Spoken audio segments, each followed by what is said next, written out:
Biliyorsunuz 7 Ekim'den beri Gazze'de bir soykırım yaşanıyor. Tabii bu sadece 7 Ekim'den gelen bir şey değil. 75 yıllık bir zulüm var orada. Fakat bu zulüm 7 Ekim'den beri katmerleşerek daha da büyüdü. Biz şunu söylüyoruz. Yani artık Müslüman ülkelerin başındaki liderlerin bir an önce harekete geçmelerini, fiili bir adım atmalarını bekliyoruz. Yani biz halklar olarak evet bu tür etkinlikler düzenliyoruz, bu gündemde tutmaya çalışıyoruz, insanları gündemden düşürmeye çalışıyoruz.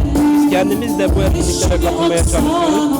Ama burada asıl iş İslam ülkelerinin başındaki liderlere düşüyor, yetkililere düşüyor. Bu bir tepkidir. Elimizden bu geliyor. Tabii bunun içinde boykot da var. Boykota da elimizden geldiğince katılmaya çalışıyoruz. Katılıyoruz Allah'ın izniyle. Bu da tepkilerden bir tanesidir. Herkes elinden geleni yapmalı. Yani kimse elinden bir şey geliyor demesin yani. İlla ki bir şey geliyor yani. Bu etkinliklere katılma olur. Yürüyüşlere katılma olur. Basın açıklamaları olur.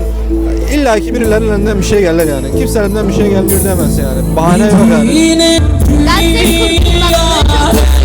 Çocuklar hep öldürüyorlar. Zalim bir davranıyorlar. Gazze ve Filistin zor durumda. Allah yardımcıları olsun.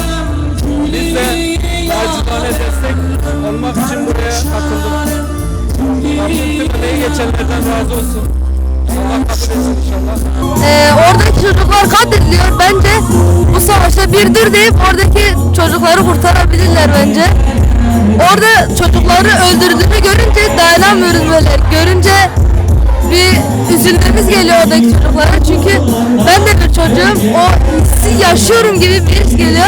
Bence herkes birleşip oraya Gazze'ye bir yardım gönderip bu savaşı durdurabilir. Ümmetin yiğitleri Afganistan'a Sovyetler Birliği'ni gömdü. Bu ümmetin yiğitleri Irak'a Amerika'yı gömdü. Ve bu ümmetin yiğitleri Filistin'e İsrail'i gömecek Allah'ın izniyle.